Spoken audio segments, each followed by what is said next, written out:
today, we have James Michael Lafferty. He is the Chief Executive Officer of Fine Hygienic Holding and has been described as one of the most diversified CEOs in the world today. Not only a successful CEO, he is an Olympic coach, an award winning journalist, a college professor, athlete, philanthropist, husband, and father of five. Lafferty started his career with humble roots as a youth track and field coach, hired by Procter and Gamble in his hometown Cincinnati, Ohio, and he was recruited from the ranks of a fitness instructor to enter P&G's brand management program. After achieving success in the US, he was transferred to international markets, which took him to North Africa, Central and Eastern Europe, the Middle East, Western Europe, Africa, Asia, with a marketing and general management career that spans over 30 years. Lafferty is among the leading global experts on business building, marketing, and branding, particularly in emerging markets. He's had a long and successful career building businesses and organizations across 5 continents for some of the world's leading fast-moving consumer good companies, including CEO positions within P&G, Coca-Cola, and British American Tobacco. So Lafferty continues actually to coach professionally, training national level athletes in the USA, Nigeria, and the Philippines. Most recently, he even coached the Philippines Olympic athletic team at the 2016 Rio Olympic Games. Lafferty remains physically active, leading a dynamic and healthy lifestyle, and this has seen him run over 30 full marathons, achieving the Philippines National Championship in powerlifting in 2017. And it's real. As we started the conversation, he just finished going for a run. This guy does not stop. James, thank you so much for taking this conversation with me. I hope the world gets to learn exactly how it is. You are still so active after all the flying and moving and everything that you do. Well, thank you for having me, Philip. It's a great pleasure to be here. Man, now do you find that there's a symbiotic relationship between staying active and you being able to accomplish as much as you have? Absolutely. I mean, if you don't take care of your body, you can't achieve anything. I mean, for me, it's very simple, especially as you age. I mean, I tell all executives, especially around 50, if you don't take care of yourself, your market value will plunge because suddenly you sit in interviews and the interviewer doesn't care about what you know. The interviewer's thinking, when is this guy going to die? What is this guy? How many sick days is this guy going to take? How much is this guy going to cost my insurance premiums? I mean, they start asking those questions, not to your face, but in their mind.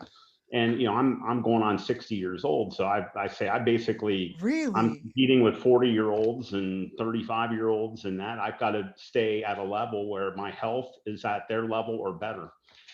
Because that's the way, and I think that's what happens to a lot of older executives in my situation is they don't take care of themselves. They live off the past, so they live off the fact that they were salesman of the year in 1987, and they were the best in the country. And you say, great, but that's like Usain Bolt coming forward and saying for the 2021 Tokyo Olympics, just give me the gold medal now because I won the last 3. We would all laugh at him. We'd say, no way, pal, you got to re-earn it. But it's amazing in business, the number of people who they live off their past glory and they live off the plaques on the wall and they don't deliver. And so a guy that's my age, what happens is they slow down, they lose their health, they lose their energy, and then they cost more than they've ever costed because their salary has been a quite linear progression upwards. And so suddenly the company decides, we don't need him anymore and he's too expensive and we can get someone younger, cheaper, and harder working. And then this guy goes off and complains there's no loyalty and all that. But there is no loyalty in the world. You have to re-earn your respect every day. I call it the Sisyphus principle of life. You have to re-earn your pay every single day. Success is never owned, it's rented, and the rent is due every day. And Oof. so I basically take care of myself, keep my energy high, and stay competitive in a very competitive world. Man, you remind me so much of my mentor in terms of like always exercising, and I can see how it gives you that competitive edge. It's true. I myself could use a little more exercise. I mean, you look only a few years older than me, and you said you're 60. That's amazing, man. You're putting me to shame. Almost 60, I'm not there yet. 31. I'm 31. Look, man, I'm really interested. The info I was given here about you. So you were hired when you were a fitness instructor, but from what I see, you were a track and field coach, and then Procter and Gamble came into the picture. How does this all actually fit together at that time? Yeah, I was studying at University of Cincinnati. I had a double major. I was in primarily in psychology, and then I did a minor in physiology. And I loved the whole sports world. And I started coaching at 18 years old at my old school, St. Vivian's in Cincinnati. And I found I was pretty, people they find out what they're good and they're not good at. I was really good at convincing kids to train hard for, to become better and to win a medal. And I was particularly good at doing that with inner city kids. And so then I moved the next year. I was landed a full-time coaching job, coaching track and field at a school system in Cincinnati called Forest Park.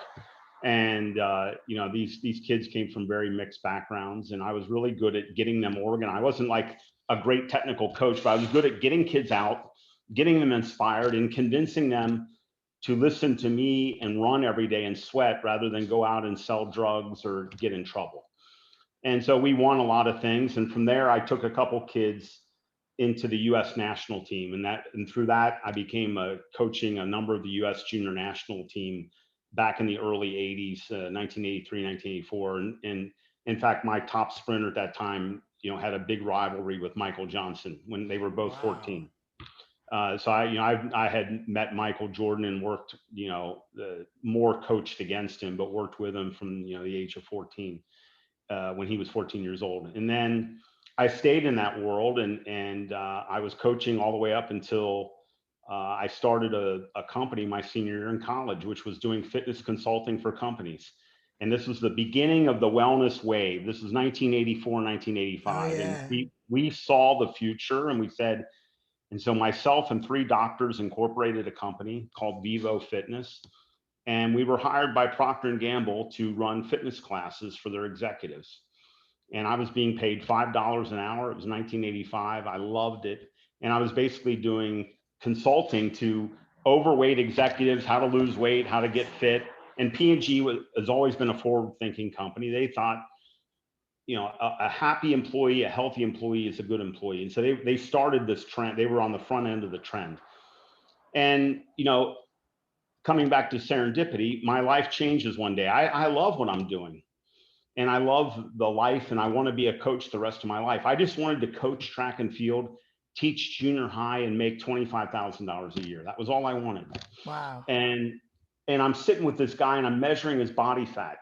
And the technique we used back then was to use skin fold calipers. And so you had to have, we were using a 7-fold algorithm. So I had to have these guys take their t-shirts off and, take off their tie and, go down to their boxer shorts. And he was like a lot of these executives, when he's got the suit and tie on, he's pretty hot stuff. When he take the suit and tie off, suddenly the emperor has no clothes. And There he so is. he's a bit jabbery and nervous, and I'm pinching fat and measuring his subcutaneous fat. And the guy says to me, we've been working together for, a couple of weeks now, one-on-one. I think you should do what I do. You would be good at it. And I said, what the hell do you do? And he said, I'm a brand manager. And I said, what the heck is a brand manager? And so he explains it to me about running a brand and being like a little mini CEO of a brand. And you take care of the brand equity and the advertising and all that. And I liked what I heard, and I liked I liked how these P&G people treated people and how they behaved. I was 21 years old, and the guy treated me like an equal. He respected me. He didn't disrespect my time and my effort. And so he got me these interviews set up, and I took a test. I passed the test, and I went to these interviews, and I made it through the screening interview. And then they do what's called a panel, which is 3 people. And I went to this panel, and I thought I did really good. And this is the old days. This is 85. Philip, there is no SMS and there's no web portal. You wait for a letter. They send you a letter in the mail. And Oh so a God. week goes by, and I get this letter from P&G, and it's a standard corporate letter. Paragraph 1 is all bullshit. Mm. Dear Jim, it was so nice to meet you. You're so interesting. We loved all your stories about coaching and blah, blah, blah. Yeah. And then paragraph 2, they cut to the chase. Then then it's truth. And they said, However, after careful consideration, Oh, we've come to the conclusion that you're not a good fit for P&G.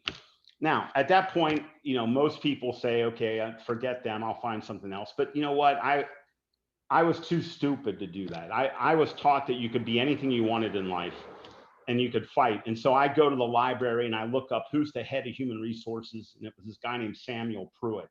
And I fire off this nasty letter to this guy: Dear Mr. Pruitt, interviewing is not a science, it's an art, and your artists suck, and I want a new chance. And so P&G was so stunned that they called me back for a second set of interviews, and they set me up with a more entrepreneurial division, which was food and beverage, and the food service and lodging products division, the away from home stuff. They're a bit more entrepreneurial than like the laundry detergent people or the Crest toothpaste people. And so I interviewed with that group, and lo and behold, they made me an offer to start in marketing. And so I basically talked to a bunch of people. They said, you're an idiot if you don't do this. And so I joined brand management at the end of 1985 in Cincinnati. And, I was so intimidated. I was the only non-MBA. I was intimidated out of my mind. Everybody had an MBA from a top 5 school. But I learned something about MBAs. Some people get an MBA and some people get an MBA. The first MBA is a Master's of Business Administration, and the second MBA is mediocre but arrogant. And I found out that there was quite a few of MBAs that were of the second type. And so they had the paperwork, but they didn't have the desire. They didn't have the heart. And I had more heart than anyone else. So I outworked everybody and got promoted very quickly and was a brand manager by 1988. And then at that point, I had a foreign boss who was from Peru, and he kind of one day he went off on Americans and how they don't know anything about the world and they're very insular. And it struck me because I had never left Cincinnati other than for vacation. And so I decided that I wanted to go overseas. And so I basically demanded to go overseas to learn. And my boss didn't want me to go. So my boss went to HR and said, give him something that no American has ever done. Because most Americans, when they went overseas, they went to Mexico or Canada as like a warm up. So let's keep him close. So if he has to go home, if he's homesick, it's only a 3-hour flight. Most of the Americans did all their assignments in the Americas. They didn't leave that part of the hemisphere. And so they came back to me and they said, we want you to go to Morocco. And my wife at the time, very classic American, I come home and tell her they want us to go to Morocco, and she says, "Oh, that's neat. I've never been to South America." Classic, classic, no knowledge of geography whatsoever. And so we went on a look-see visit, which they let you do, and you go and you travel. And I was scared to death because suddenly I'm in this country and there's like call to prayer and there's camels around and there's herds of sheep on the streets. I mean, it was like culture shock. And I was going to turn it down. And the way to turn an assignment down in the corporate world is you blame your spouse. You never say like, I don't want the job or it's not interesting. That's insulting. You have to say, I love the job. I'm so excited. I can't wait. But my wife is scared and, or something like that. So I basically pull the family card and blame my wife. And I'm about ready to do that. When this old guy in P&G comes by my office, and this is all about karma and fate and serendipity. I'm about to pick up the phone. I shit you not. I'm about to pick up the phone and call and say I'm not coming. And this old guy comes by with like a walker. He's on a walker. He's like 65 years old, on the edge of retirement. He comes by and he says, "Hey, I heard they offered you Africa." And I said, "Yeah, but it's not right for my family and all that stuff." And he looks at me, he said, "I want you to look at me. I'm 65 years old. You know what I regret in my life? I regret the risks I didn't take. If you turn this down, you will regret it the rest of your life. You get a chance to live in a new continent and a new world and see new things. Don't be stupid. You take that job. Don't you be stupid." And it so shook me up that I called the guy in Morocco and I said, "I'm coming." And it was a 2 to 3 year assignment. I told the company, think 2, not 3. I was incredibly homesick for months, but then it suddenly became home. And then I fell in love with the country and the people and the culture, and then fell in love with learning and learning languages. And I said, I don't ever want to go back. And that was 30 years ago. I went there on a 2-year assignment and I've never lived back in my home country for the past 30 years. And it took me all over, and I wouldn't have done anything differently. And my kids all speak 2 and 3 languages, and they understand the world, and they don't have these preconceived biases about so many things that, some of my dearest friends, if you let's take Islam as an example. Some of the finest people I know are Muslim. Some of my dearest friends are Muslim. Some of the greatest people on this planet are Muslim. And when I hear people paint an entire religion into into a pretty picture that they want, and they put a billion people into one frame, I get completely angry beyond belief, because it's incredibly discriminatory and incredibly ignorant to sit there and paint people, to paint an entire group of people like that. There are bad people from every walk of life and every racial group and every religion. There are great people from every walk of life, every racial group, and every religion. And it's not about percentages or whatever. I have a company now of 4,000 people, of which, 3,900 are Muslim. This is a wonderful company and organization of world-class people that I would put up against anybody. And, I learned how to respect all. I learned how to not to have preconceived notions, and then my children learned that, and I'm very proud of them. And that's what we need in the world, is that, racism comes from ignorance. It doesn't come from any kind of knowledge. It comes from ignorance and lack of knowledge. Most people that go around saying, I hate that group, they've never met anyone from that group. They hate them, but they don't know anything about them. And, you come and you work with people of different cultures and different religions and different backgrounds and different nationalities. And you realize there are great people everywhere. And no country has a monopoly on greatness or lack of greatness. Wow. We all have problems and we all have greatness.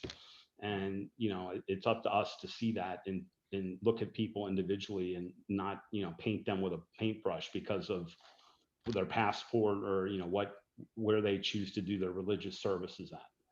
I really hope the editor listens to that part and decides that's going to be the title of this episode. No country has a monopoly on greatness.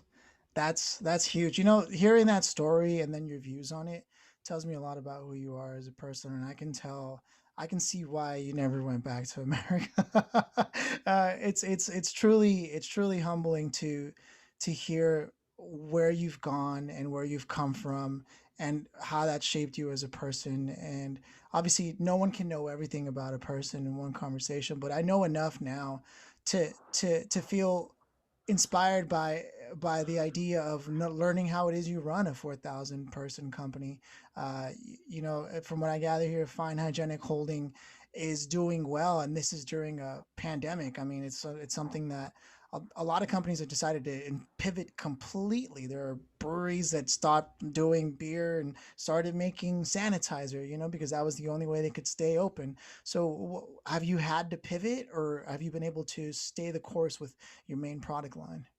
Yeah, we stayed the core. I mean, we made a pivot, but we made the pivot before the pandemic. We had decided in 2019 just by luck that we wanted to go more to the wellness direction, instead of just hygiene products, but the more design products that would improve life, not just hygienic for the sake of hygiene, but improve the life of people. And so, as an example, we started sterilizing our tissue paper. It's amazing. Tissues is so simple. We never think about, you pull these things out of a box. This is made in a paper mill, which is full of water and moisture. It's dirty as hell. And the average tissue is loaded with germs I that you never even put thought on. of that. And where do you put the tissue? Eyes, nose, mouth, and other sensitive parts of the body. Think about that. We basically introduce a germ load into the entryways into our human body. And so we're the only company that sterilizes this stuff. It's amazing how people there's not even a sense of responsibility. So we started sterilizing. And so our tissues are 99.9% germ-free when they come into your house. And that we're not bringing in a germ load that then you're putting up against these very sensitive parts of the body. We started doing those things, and we were experimenting with a technology that we could spray on the paper that would not only it was not only about sterile, but it would keep the tissue sterile. So let's say I have a cold and I go, oh yeah, achoo, and there's now virus in that tissue. The tissue would kill the virus. Oh, wow. And there was this technology out of Switzerland that we were working with that killed viruses in the tissue or in the textile. Now we were playing with it for like 2 years from 2018, and we couldn't get it to work from a technology standpoint on the paper because paper machines are high speed and the paper is very thin. You know, you throw a new chemical in there and then suddenly things don't work right. So we were playing with it. And then the pandemic started in January. And I knew that technology worked perfectly on textiles. So like on any kind of cotton or polyester or, lycra, you name it, it worked and it stayed. And we decided that we could do masks with this technology, that the mask would not only protect you, but it would kill the germs that came in contact with it. And we got the research from University of Arizona, from Dr. Gerba, who is affectionately known in the world as Dr. Germ because he's the world's most respected microbiologist. And he confirmed in the testing that the mask killed 99.9% of the germs. And so we launched masks in February, the first week in Feb. The whole world laughed at me. My whole organization laughed at me and said, this is stupid. The WHO is saying masks shouldn't be worn. And, you go back and you say, look, let's deal with the facts. This is a respiratory illness, which means it's typically entering through the nose and mouth. 2, if 50,000 Chinese people have it in Wuhan, they didn't pick it up off of doorknobs. They breathed it in. So it doesn't really matter what the WHO is saying. Eventually, everyone's going to be asked to wear a mask because it's crystal clear looking at the science that this thing enters through the nose and mouth. And that means you should cover your nose and mouth, hence a mask. I'm not saying that hand washing is not important, but hand washing is a very distant number 2 to wearing a mask. And so we launched a mask, and the people who were early adopters were buying our masks. And then suddenly the CDC changed their mind and said, you should wear a mask. And then the WHO changed their mind and said, you should wear a mask. And suddenly we were the biggest mask game in town. So we got ahead of the curve. And as a result of all that, we will have a record year in the 62-year history of our company through this pandemic and through all the shutdowns of the borders and through all the lockdowns of my salespeople and shutdowns of my factories and through all of that, we will have survived. And it was a pivot to wellness that got us then into masks and gloves. And now we're coming with a whole line of long-lasting disinfection products, which I just read a report. We were testing in LAX airport, our disinfectants, and they're going to adopt it because it keeps the germs away from surfaces for 21 days. So if you sanitize once, the germs are killed continuously for 21 days. Wow. If you use a traditional sanitizer, you got to re-sanitize every hour. Yeah. And so you look at all these things like the tram system at the airport and people holding on to handrails. Oh man. Now those handrails, you sanitize it, and for 3 weeks there's no germs on it. And so it saves energy, it saves time, and it saves people's lives.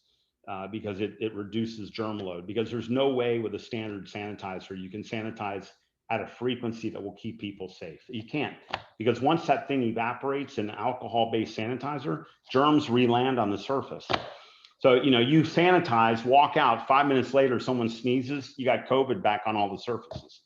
And so having a long-lasting disinfectant that maintains the germ kill for a sustained basis is incredibly crucial. Our hand sanitizer is 24 hours, once a day. Sanitize, you can wash your hands, it's still 99% germ kill. And so think about your children. When I send my kids to school and I stress out, like, are they going to remember to use the sanitizer I put in their lunchbox? And are they going to? I don't have to worry about that. You put it on at 8 a.m. and they're protected till 8 a.m. the next morning. Oh, wow. It's peace of mind. So, this is all launching right now across the world, and I think we're set up for meeting needs and trying to serve humanity through this crisis. I was going to say, now, is this a specific brand? Do you have multiple brands? Because it's Fine Hygienic Holding. I don't know if I've seen those products in America, or at least in Los Angeles. Well, it's all under the Fine name. The majority of our brands are under Fine name. So the toilet tissue is Fine. We have we have been selling on the West Coast a lot of tissue, and we've got a lot more coming, but it's not everywhere. It's in certain stores, Okay. we're in Costco and Target. So there's Cool. different outlets, but we're not everywhere because we don't have a sales force in the United States.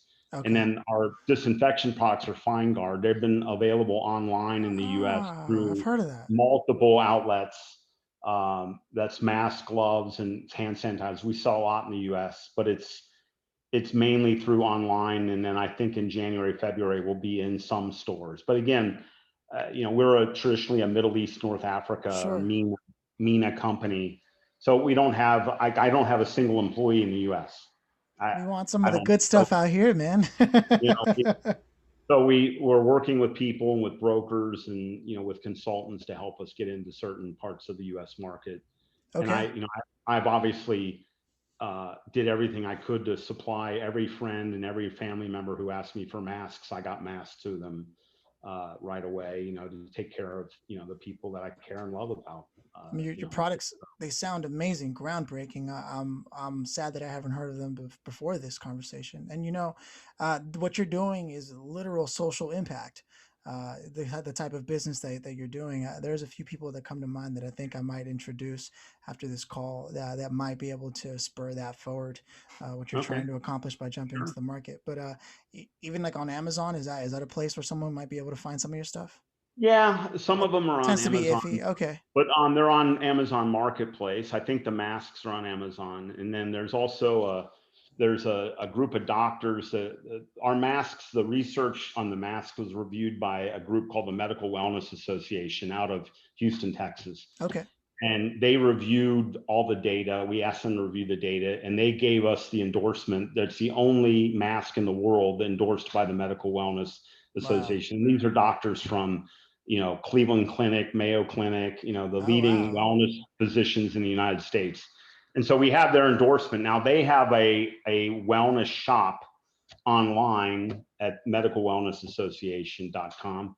They have a shop online. They sell a lot of masks, of our masks, because they endorse them, and they want their staff, they want their members to use it because it's simple mathematics. An N95 means 95% filtration of any particle that is zero point 0.3 microns or higher. So Mm. that zero point 0.3 is small, but that only filters dust, pollen, sand, fungi, most bacteria, but it does not filter very few viruses, because viruses are smaller than 0.3. So if you look at the diameter of human coronavirus, it's 0.125. It's 1/3 the size of Oh, the wow. filtration.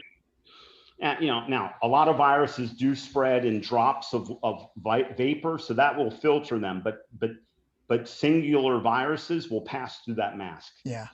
And so here we have so that's 95% filtration technique. Now, the other issue with filtration is you can't breathe in these things because it's so hard to filter. It's filtering so much you can't breathe. So take an N95 and go to the gym and try to run a 5K on a I, treadmill. You I will tried it. you will fall off. Yeah. You can't do it. So there is an alternative, which is a mask that is treated with an antiviral technology that has a positively charged surface, because all viruses have one thing in common. The membrane of the virus is negatively charged. So it will be attracted to a positive charge. So as it comes into contact with the mask, it gets grabbed like a magnet, and then it is killed by the technology in the mask. And our kill rate through that mask is 99.9%. So what do you want? Yeah. N95, I can't breathe, 95% maximum protection, or this mask at 99.9% protection and you can breathe. But see, most people think the only way a mask can protect you is filtration. That's not true. The new technologies coming out all over are not about filtration. They're about deactivating viruses, at their membrane level in a non-chemical way through contact with the fabric. And so, the filtration is becoming more like the old technology that was used to treat. It's obviously the right thing to do with people working in dust and all that. You need a filtration mask, but when you're talking about viruses and bacteria, not necessarily. There are other technologies out there. I mean, that's just groundbreaking stuff. Counties like Los Angeles really need that bad right now. So that's huge. I mean, I'll be sure to tell everyone I know, at least locally, about what I'm learning through this conversation because this is huge. And the amount of effort and science you've put behind your product, is that something that you pick? Because every business out there is kind of like they have their checks and balances for making sure their product lines come out properly. But this sounds like next level. Is this something you picked up working at Procter and Gamble? No, not at all. We don't. We in fact don't do much of our own research and development. We believe that everybody, nobody is smarter than everybody. Hmm. And so when you pick your own R&D people, you limit your technology and innovation to the people that you've hired. We do what's called open sourcing, and we will buy technology from the world, and we listen to young entrepreneurs. And so the company in Switzerland is an entrepreneurial private equity backed company, a bunch of geniuses who came up with that germ killing technology. The technology in our hand sanitizer and surface sanitizers, that's coming from an entrepreneurial group out of New Zealand. And we didn't create it, but what we did is we found it, we licensed it, we found how to combine it and make products, and we went from there. So the basic germ killing technology was already in Switzerland and was being put on different things.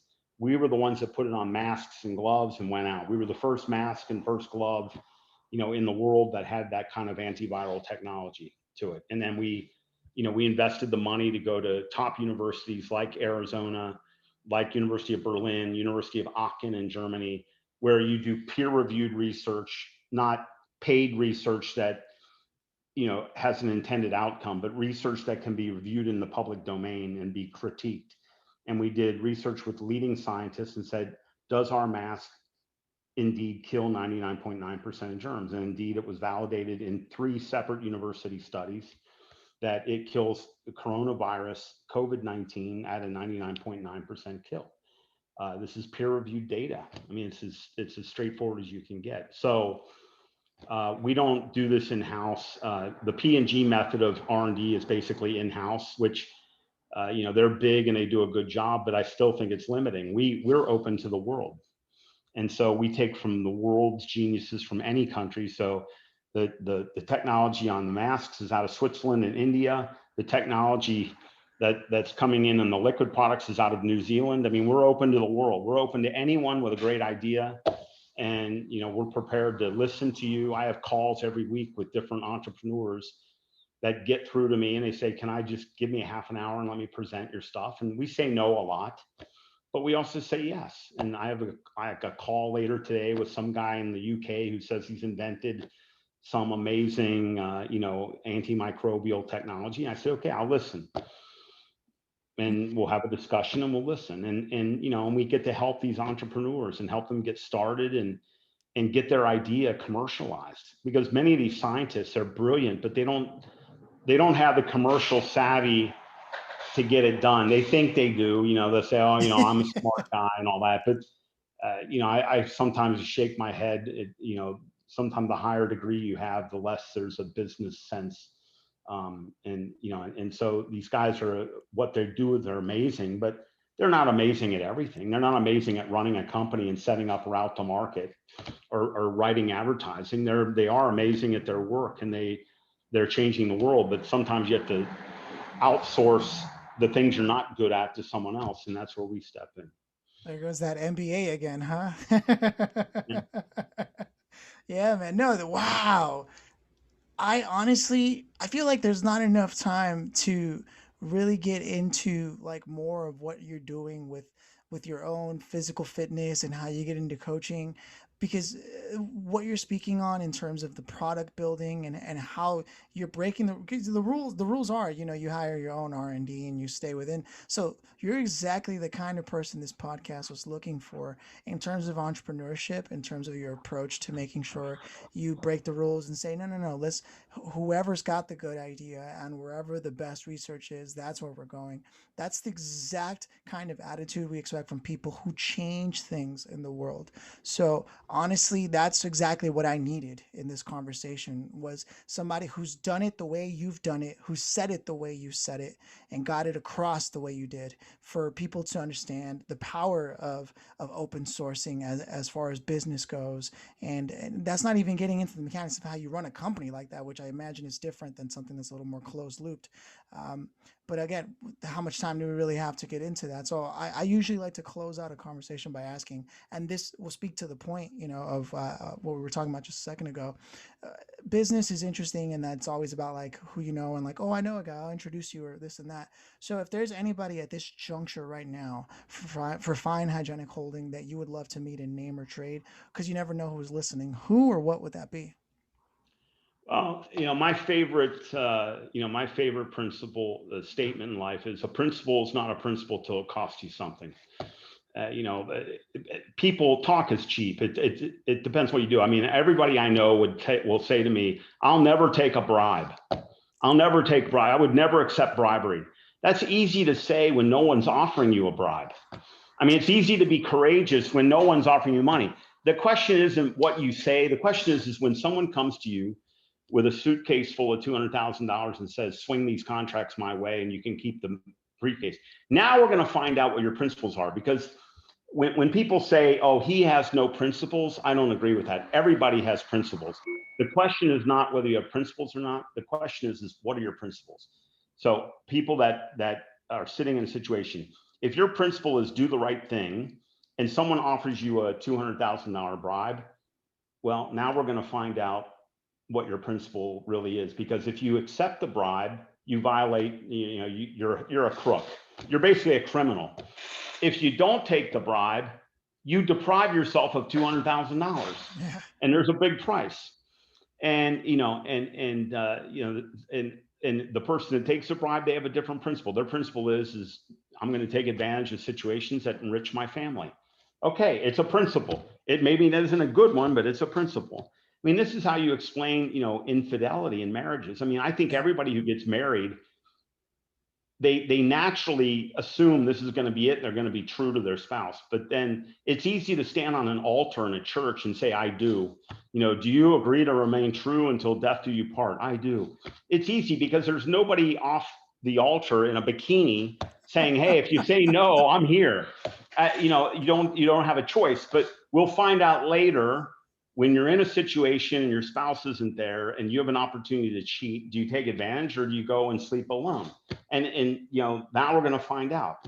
And so the people that I deeply admire, I don't care about titles. I was a lower middle class kid out of Cincinnati, Ohio, a track coach. I don't care about titles. I mean, my father was dead when I was 23 years old. I don't go around hanging on my daddy's name. When people come to me and say, "My daddy is that," I say, "I don't care who your daddy is." I mean, if that's all you got is referencing daddy, you've got a very weak game to play. Okay. I want to know what you can do, not what daddy can do.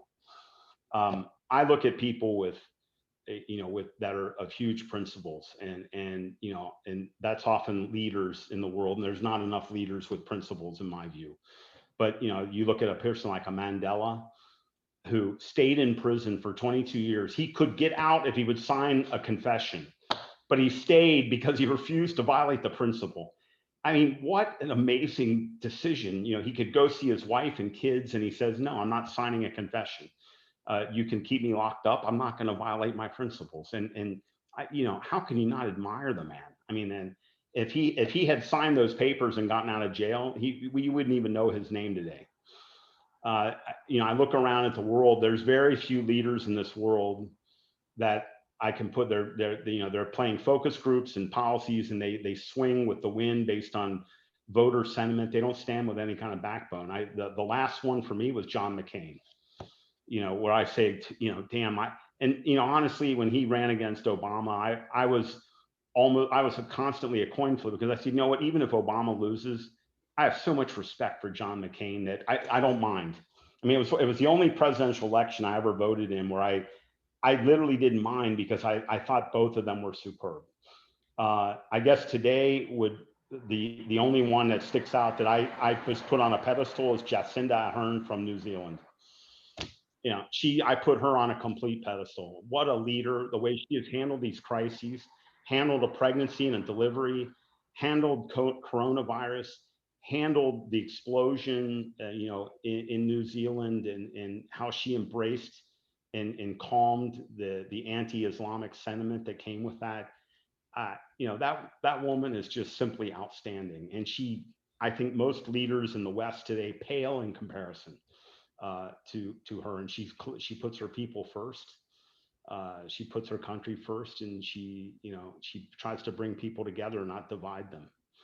And she'd be somebody that I would absolutely adore to meet. And it would be a huge honor for me, because I think she's the true leader that the world needs a lot more of. We got way too many politicians and way too few leaders, to be perfectly blunt. Wow. I mean, there's no two ways about it. You don't leave any mystery to the way you feel about things. And I can see how it is you got your start as a coach. You have a way with words for sure, but I think it has a lot more to do with where you stand with things in life. And you're so principle centered yourself that it comes across as something that people can feel when they don't have it. They can tell that where you're coming from is a place they haven't come from. Uh, my intuition tells me such as somebody who is constantly speaking to people, as I'm sure you are. But my job is to sit there and listen to people specifically for what they're trying to say, and it's coming in loud and clear, James. I love it. And if I ever get the chance to make that happen, you better believe if somehow one of these conversations floats around, I'm turning it back your way, man. It's been an absolute pleasure to have you on. I hope to have you on again as things progress and the world continues to be improved by products like yours. Is there anywhere in particular you like to be connected to with people, like where they can reach you? Is it email, website, or social media? Yeah, I think that I'm easy to find. I've got a website, a personal website, jamesmichaellafferty.com. And then our company is finehh.com, standing for Fine Hygienic Holding. And then I'm quite prominent on the Instagrams and the Facebooks and the LinkedIns. And if anyone wants to reach out, I'm happy to have a discussion. Even if they're pissed off at anything I said, that's fine. As I always say, I love my breakfast and I love my eggs. If you want an omelet, you got to crack a few eggs. So, if I cracked a few eggs, I make no apologies. I think you got to have an honest conversation. Oh man, it's been an absolute pleasure. Seriously, this is great. It might be 11 p.m. where I'm at, and 11 a.m. or now it'd be midnight. But honestly, this is exactly the way I'd like to end my day with a conversation like this. So thank you. Thank you so much for your kind words. Thanks for having me. You're a really great host. Thank you.